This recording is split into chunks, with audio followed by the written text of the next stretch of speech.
Okay, hello chess players. Today I'm going to be doing a book review on this book.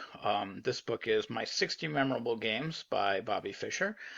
This is by far and away, in my opinion, and I think actually probably just factually, this is the best chess book ever written. If you don't have a copy of this, you need to get a copy of this. It is basically just Fischer wrote this book. It's his 60, it's exactly what it says. The book is his 60 memorable games. And when he wrote this book, what he really did, which makes it the greatest chess book ever written, is the comments are in the book are basically just his thought process during the game. He basically just walks you through every single move of the game while he was playing the game and sort of what he was calculating, what he was thinking. And by reading the book, what really happens is you get a sense of how you should be thinking when you're playing a tournament chess game. And there was actually one grandmaster that claimed that he became a grandmaster reading only My 60 Memorable Games by Bobby Fischer.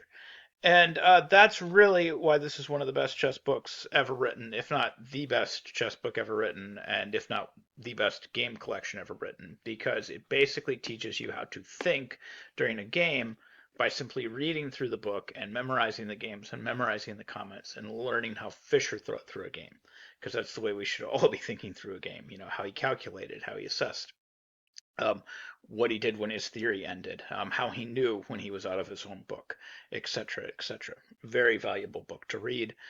It's a must-have.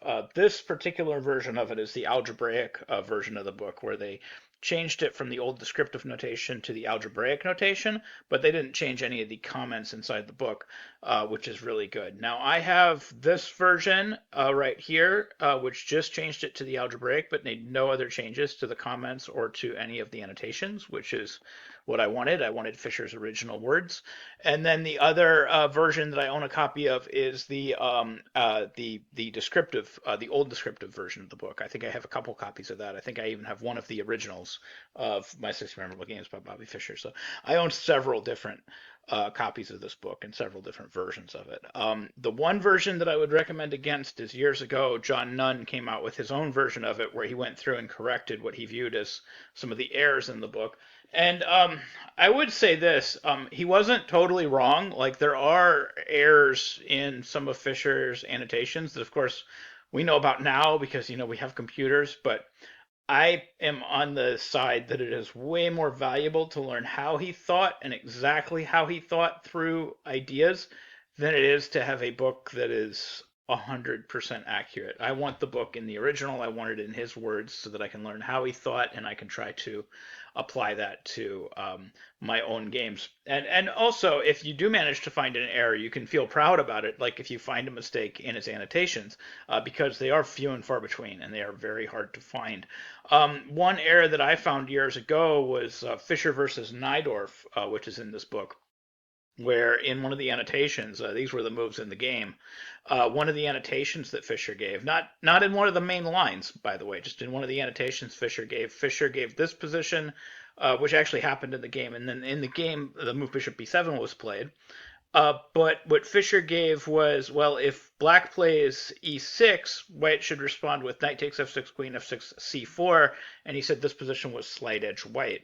And actually, it is slight edge white as long as black's next move is something like, I don't know, something like b4, and obviously white's doing quite well. Unfortunately, there is a move that is possible here. The move pawn to d5 could have gotten played, and that move equalizes on the spot. And of course, that's maybe a hard move to find. I don't know. But that's like one of the mistakes, and I'm sure a lot of his theoretical suggestions when it came to his lines in the Taimanov, for example, might be a little outdated as well, with everything that we know about the theory.